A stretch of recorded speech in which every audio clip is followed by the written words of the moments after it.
All right, welcome everybody. Thank you for joining us today. I'm Dan Hood, the editor-in-chief of Accounting Today. You know, in November, the Center for Audit Quality published its second Audit Partner Pulse Survey, which details public company audit partners' observations and perspectives on a huge range of topics, from the economic outlook to business transformation, talent retention, and a whole bunch more. And we're going to dive into a lot of that today. We've got two people to give us their insights on it. We've got Bill Strait, who's the Americas Assurance Deputy Vice Chair at EY. Bill, thanks for joining us. Glad to be here. And we've also got Julie Bell Lindsay. She's the CEO of the CIQ. Julie, thanks for joining us. Thank you, Dan. And there's a ton of information here from all these audit partners' perspectives and observations about their clients, the current and future state of capital markets, the economic situation. There's a ton of material. So we're just going to dive right in. One of the things that struck me immediately on looking at the data is that audit partners' overall economic outlook is probably, as I've described, as gloomier than not. Julie, maybe can you explain a little bit about what's driving that and maybe some of the big risks that they see business leaders facing? Sure. Well, first, I would say that we were pleased to be able to provide this second survey that we've done of audit partners. I think public company auditors, they're in every single public company in the U.S., large and small, every industry, and as such, they bring a very unique and I would say independent and objective perspective on the risks and strategies of public companies. So in response to your question, it's important to note that the timing of this survey was in the fall, which coincided with the lowest market performance of the S&P 500 since the beginning of COVID back in early of 2020. And at the time of the survey, as you noted, Dan, over half of the partners surveyed held a very pessimistic outlook of the U.S. economy over the next 12 months, which is technically a 13-point increase since the spring of 2022. This pessimism was driven by economic risks impacting U.S. businesses. Inflation was a key driver, also labor shortages and supply chain impacts. Those were all cited by the audit partners as the top three risks facing public companies. If you dig into the data a little bit more, particularly on inflation, 73% of audit partners expected that price increases would continue over the next 12 months and that inflation would continue over the next 12 months. It wasn't all doom and gloom. There was a little bit of a silver lining, and that is, although auditors were concerned about inflation, the proportion of auditors who expected that price pressures would continue for more than 12 months actually declined from our spring survey to our fall survey. So in the spring, it was at 75% expected inflation to continue over 12 months, and that decreased to 68% in October, suggesting that we may see inflation continue to subside in 2023. And quite frankly, we're already seeing that as we come into 2023. We saw a robust GDP performance in the fourth quarter, and we're seeing some positive trends so far this year. Excellent. And I think we're all very happy to see them. But at the same time, it doesn't mean that risk goes away. There are still plenty of risks facing businesses of all kinds. Bill, maybe you could take us through some of the ways that those business leaders are shifting their strategies, the way audit partners see them shifting their strategies to mitigate some of that risk. And maybe if you can also give a sense of how that impacts auditor engagements and how they do risk assessments, that'd be great as well. Sure. Thanks, Dan. As I talk with executives, I'm continuing to hear caution about the current environment.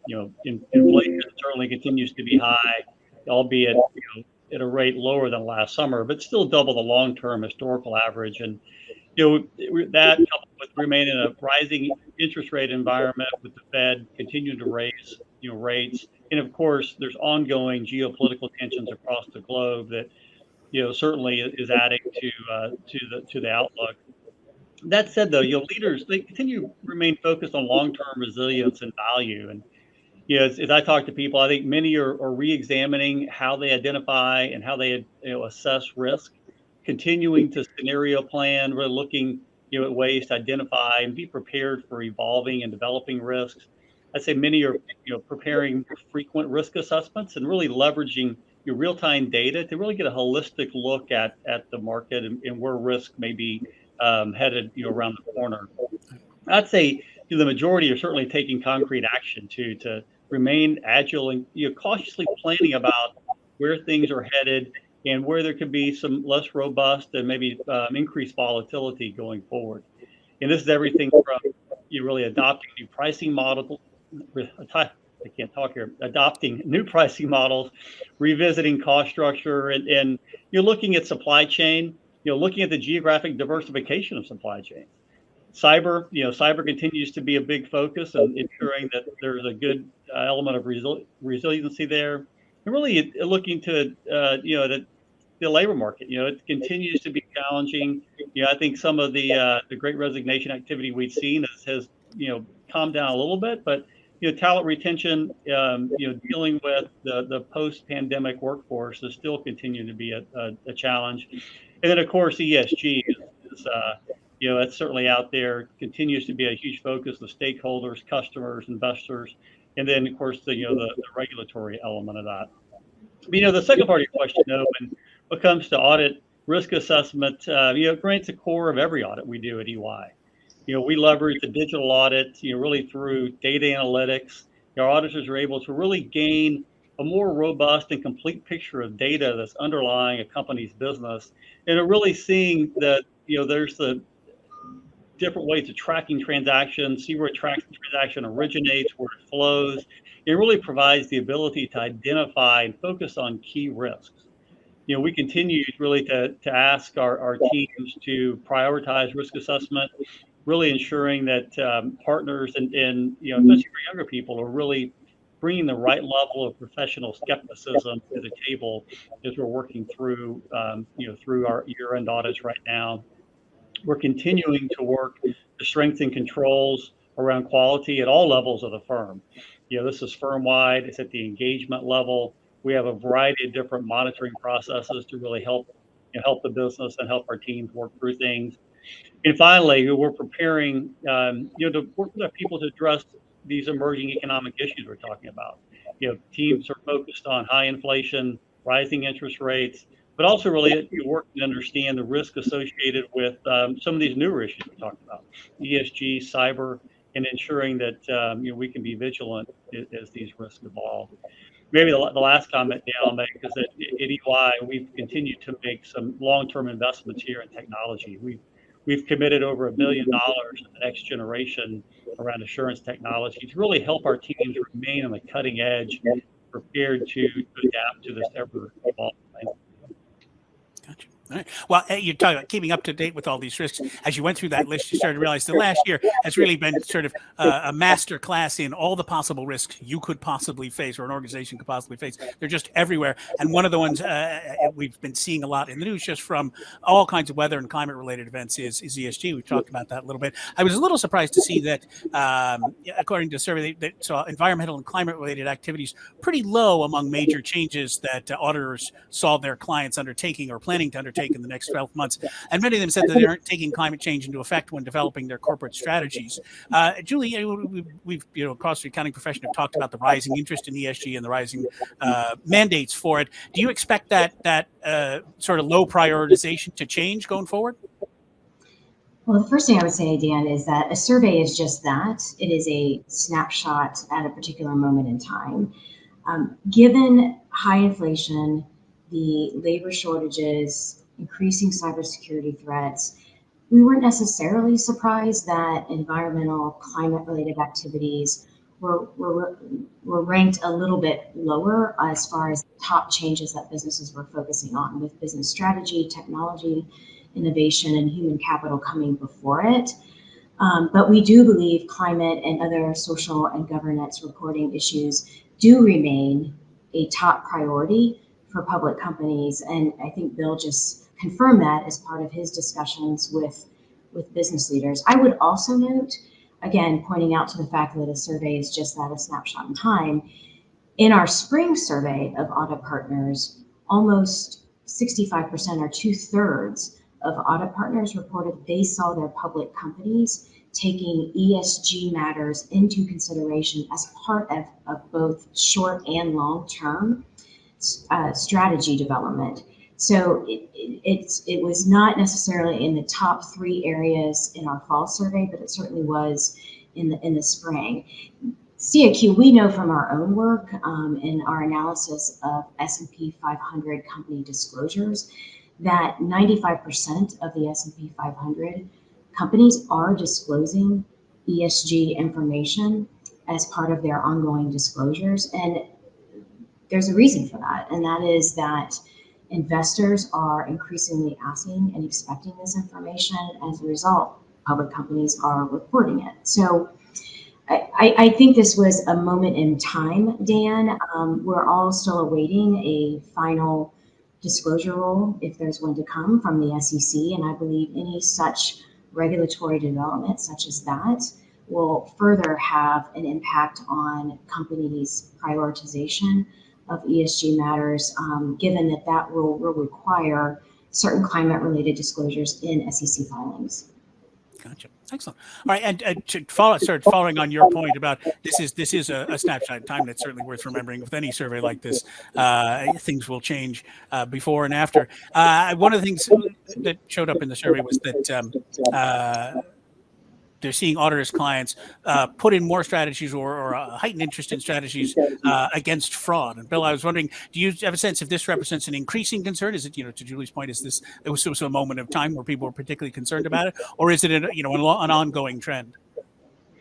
Yeah, it's a good question. Yeah, I think as we sit here today, it's been 20 years since the adoption of Sarbanes-Oxley, and really that remains foundational, I think, to driving overall high quality financial reporting in the United States.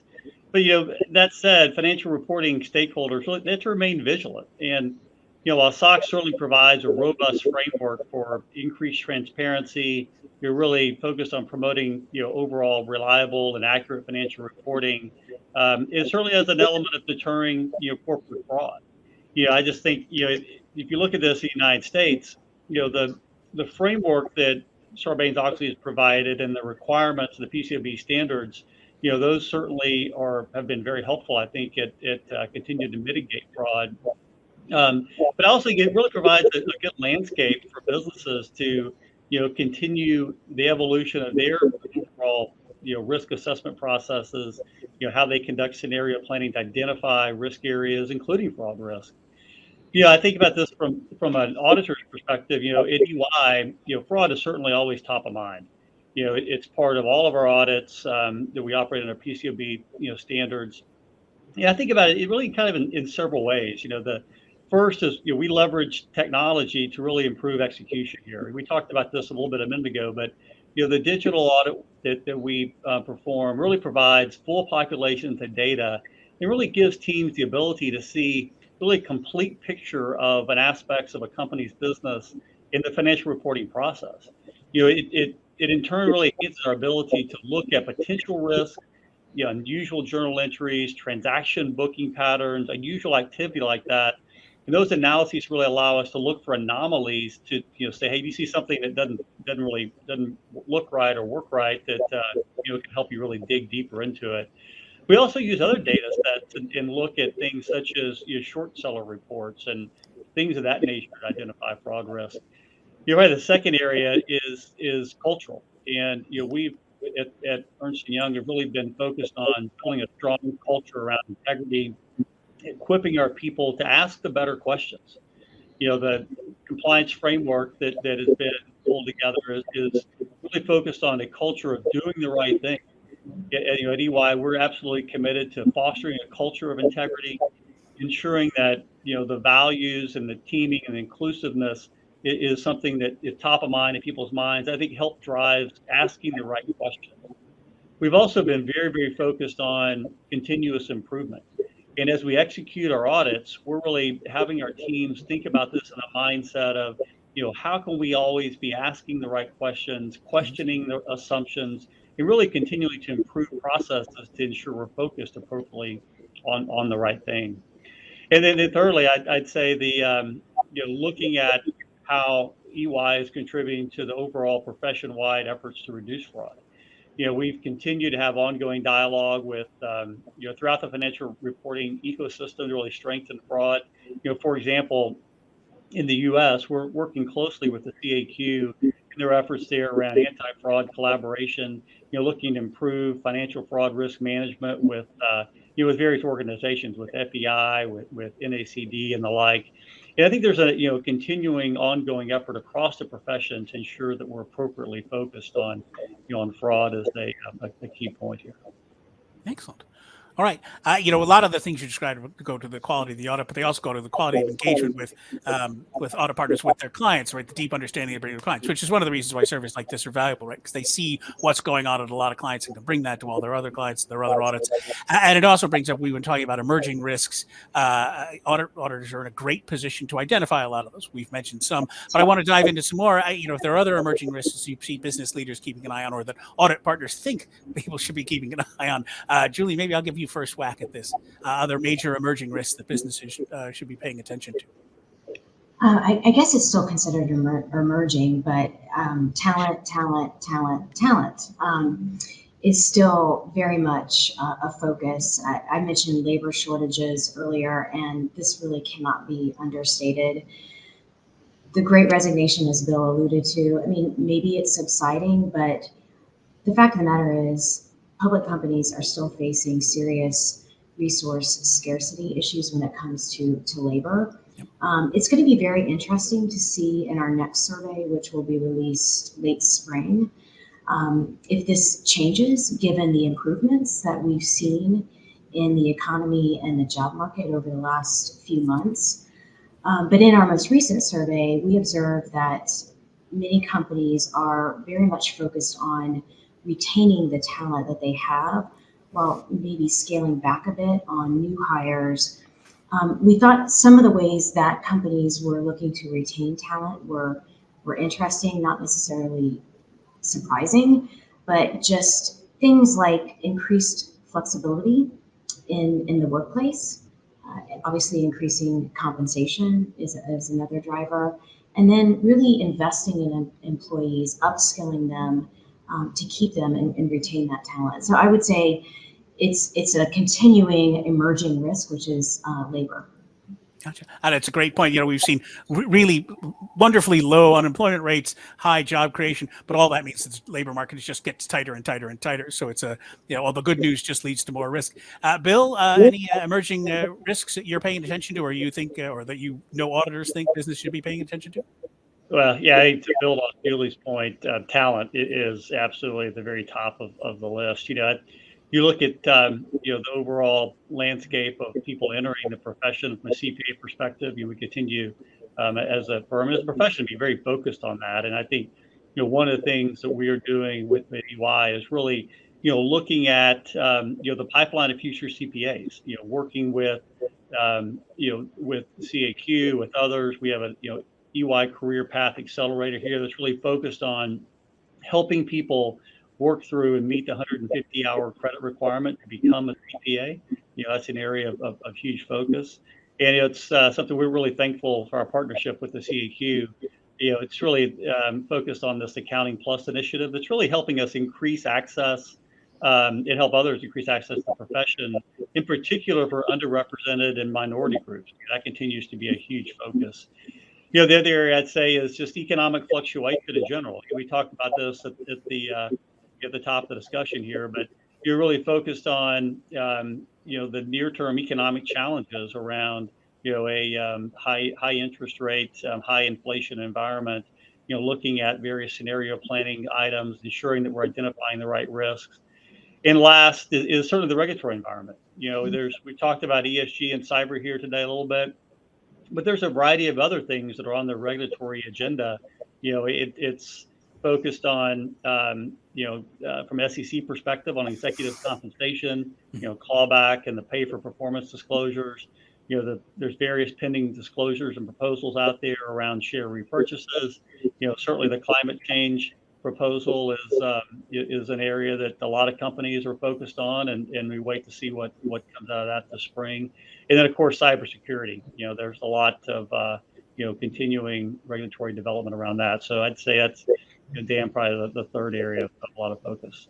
Gotcha. Makes sense. Bill, I'm glad you mentioned the fact, right, that the accounting profession, the audit profession, is also facing some of these, particularly talent headwinds. It's worth bearing in mind all these business risks, or a lot of these business risks, apply equally to auditing firms, accounting firms. They can, in addition to watching out for their clients, they can be watching out for their own business as well. Obviously, there's a lot of data in the survey. We could dive into a lot more, but I think we're just about out of time. So I want to thank you both, Bill and Julie, for your insights. Great stuff. There's a lot more. You can find the full Audit Partner Survey and key takeaways at thecaq.org. But for now, thank you for joining us. And again, Bill and Julie, thank you for all your insights. Thank you. Thanks for having me, Dan.